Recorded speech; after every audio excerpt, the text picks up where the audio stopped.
आपण पाहत आहात शिवभीमक्रांती महाराष्ट्र न्यूज चॅनल।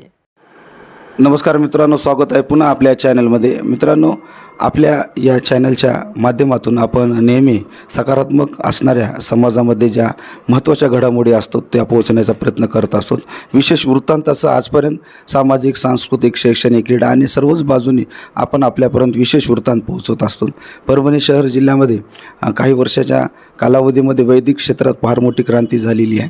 तर त्यातल्या त्यात परभणीमध्ये देवगिरी सुपर स्पेशालिटी हॉस्पिटल जे आहे, डॉक्टर एकनाथ गबाळे सर आणि त्यांच्या टीमने अतिशय मोठ्या प्रमाणामध्ये वैद्यकीय क्षेत्रात बदल घडवून आणत नाविन्यपूर्ण अशा जे भी घडामोडी आहे, तंत्रज्ञान जे वैद्यकीय क्षेत्रात आलेले आहे, त्याच्यामध्ये अनेक रुग्णांना म्हणजे जे की औरंगाबाद, नांदेड, हैदराबाद, मुंबई ठिकाणी जावं लागत होतं, असं जावं लागण्याची वेळ आज फार कमी प्रमाणात झालेली आहे। जे की डॉक्टर एकनाथ गबाळे सर यांच्या प्रयत्नातून ऐतिहासिकदृष्ट्या परभणीमध्ये आता कालच्या सत्रापासून रात्रीपासून ते आजच्या दिवसभरामध्ये फार मोठी घटना घडलेली आहे की अवयवदान जे असतं आणि प्रत्यारोपणाची प्रक्रिया जी असते त्या बाबतीतलंही सेंटर इथे शासनमान्य सरांच्या हॉस्पिटलमध्ये गेलेले आहे। तर एका रुग्णाचा अवयवदानाची प्रक्रिया अतिशय चांगल्या प्रमाणामध्ये इथे झाली आणि विशेष करून या बाबतीमध्ये बऱ्याच प्रमाणात जनजागृती नाही, अवयवदान कशा पद्धतीने असते आणि त्यांच्याशी जेव्हा मला बोलण्यात आलं तर इथे आपली रुग्णांच्या बाबतीत असणाऱ्या काही गोष्टींचा गैरसमज जो असतो की अवयवदान इथे करणं किंवा इथं होणं आणि या पद्धतीचं करणं अशी कुठलीही गोष्ट झालेली नाही। तर ती गोष्टीबद्दलच आपल्यापर्यंत येण्यासाठी या माध्यमातून आम्ही प्रयत्न करत आहोत। तर एका 16 वर्षाचा मुलगा होता सार्थक प्रवीण नवले म्हणून, त्यांचे ब्रेन डेड झाला आणि त्यानंतर प्रक्रिया झाली या हॉस्पिटलमध्ये। ते अवयव जे होते त्याचं इथून घेऊन नांदेड आणि औरंगाबाद ठिकाणी अशा रुग्णांना त्याचा फायदा झालेला आहे। परंतु एक आहे की जर आपल्या परभणीकरां जिल्ह्यामध्ये ही जर पहिले माहिती असलं असतं तर सरांना बोलण्यात असं आलं आहे की बा तिथली प्रक्रिया इथल्या एखाद्या रुग्णांना जर नोंद केली असती तर इथे भेटली असती असो। परंतु या माध्यमातून आता पूर्णपणे आपल्या इथे सरांच्या आणि सरांच्या टीमच्या माध्यमातून प्रयत्न केला जात आहे आणि आपण माझ्या मते जे सरांशी माझा संवाद आहे तर तो आपण हा संवाद म्हणजे आपल्या भविष्याशी जुळलेला आहे। परभणीच्या वैद्यकीय क्षेत्रामध्ये जो बदल घडलेला आहे तर ही कुठली बातमी नाही आहे, हे समाज माध्यमातून आपल्याशी जोडून एक समाजाचा प्रतिनिधी म्हणून डॉक्टर साहेबांची जी तळमळ आहे आपल्या माणसांना जिल्ह्यामध्ये होणार हा बदल ते घडून येण्यासाठी आपली साथ फार आवश्यक आहे। चला बोलूया डॉक्टर एकनाथ गबाळे सरांशी। सर नमस्कार। नमस्कार सर, खूप खूप अभिनंदन। आपलं परभणीमध्ये ऐतिहासिकदृष्ट्या अतिशय मोठी बाब झालेली आहे की आपण प्रयत्न करत आपल्या हॉस्पिटलच्या माध्यमातून जी क्रांती घडवून आणली। निश्चितच परभणीकर आणि जिल्ह्यात नव्हे तर मराठवाड्यामध्ये सुद्धा आपल्या या माध्यमातून पुढे प्रगती होईलच या दिशेनं आणि प्रबोधनसुद्धा होईल या बाबतीतलं। सर काय सांगाल, कशा पद्धतीनं ही प्रक्रिया झाली? तर सर्वप्रथम सार्थक नवले हा रुग्ण 16 वर्षीय जिंतूर येथील राहणारा 21 ऑक्टोबर रोजी भरती झाला आणि त्याच्या मेंदूच्या रक्तवाहिन्यांमध्ये रक्तस्राव झाला होता आणि ज्यामुळे तो मेंदूने मृत घोषित करण्यात आला होता। त्याचं मेंदूने तो 24 ऑक्टोबर 2024 रोजी मृत घोषित करण्यात आला होता आणि त्यानंतर त्याच्या नातेवाईकांनी खूप हृदयावर दगड ठेवून अवयवदान करण्याचा निर्णय घेतला आणि समाजहितासाठी हे एक मोठं पाऊल उचललं। असे जर का लोक असतील तर समाजातील लोकांचं भलं होण्यास काहीही वेळ लागणार नाही। आपल्या समाजातील लोकांची प्रवृत्ती थोडीशी बदलावी लागेल, कारण की लोकांची प्रवृत्ती सध्याघडीला अशी आहे की शिवाजी जन्मावा तो तर माझ्या शेजारच्या घरी, माझ्या घरी नाही। परंतु सार्थक नवलेच्या घरच्यांसारखी जर का प्रवृत्ती किंवा विचारधारा सगळ्यांनी ठेवली तर आज या देशात डायलिसिस लागणाऱ्या किंवा ज्या रुग्णांना अवयव लागतील अशा प्रत्येक रुग्णाला अवयव भेटू शकतील इतकी आपल्या देशाची लोकसंख्या आणि सर्व गोष्टी आहेत। फक्त आपल्या विचारसरणीत बदल आला पाहिजे। परभणीकरांच्या अमाप सहकार्यामुळे आजच्या घडीला आम्ही परभणीकरांच्या सुविधेसाठी देवगिरी सुपर स्पेशालिटी हॉस्पिटलमध्ये अवयव प्रत्यारोपण व अवयवदान केंद्राची स्थापना करू शकलो आहोत।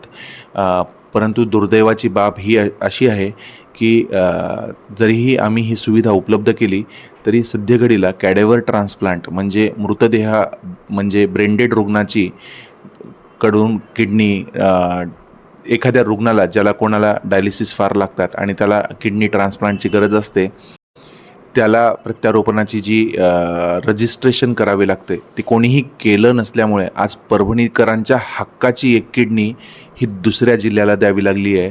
आणि कुठेतरी कोणत्या तरी परभणीकराला लागणारी गोष्ट आज मी त्यांना देऊ शकलो नाही आहे. तर हे ऑपरेशन जे आहे काल त्याला जवळपास 24 ऑक्टोबर 2024 रोजी काल संध्याकाळी 4च्या सुमारासाला मेंदूने मृत घोषित करण्यात आलं होतं. आणि हे ऑपरेशनसाठी पुणे, संभाजीनगर आणि नांदेड येथून तज्ज्ञ डॉक्टरांच्या टीम परभणीत दाखल झाल्या.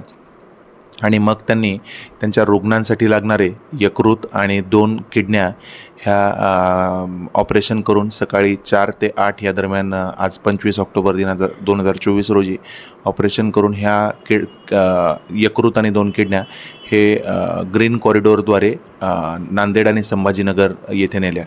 मी तमाम परभणीकर आणि सर्व पोलीस बांधव आणि सर्व माझे सहकारी यांचे खूप खूप आभार मानू इच्छितो की हे परभणीच्या म्हणजे इतिहासात एक ऐतिहासिक पाऊल उचलण्याची संधी मला भेटली ही तमाम परभणीकरांच्या सपोर्टमुळे. आणि मला असं वाटतं की परभणीचे लोक जे म्हणतात की परभणीत इज नॉट दॅट चांगली गोष्ट नाही आहे, पण खरंच परभणीतले लोक हे खूप मनाने छान आहेत.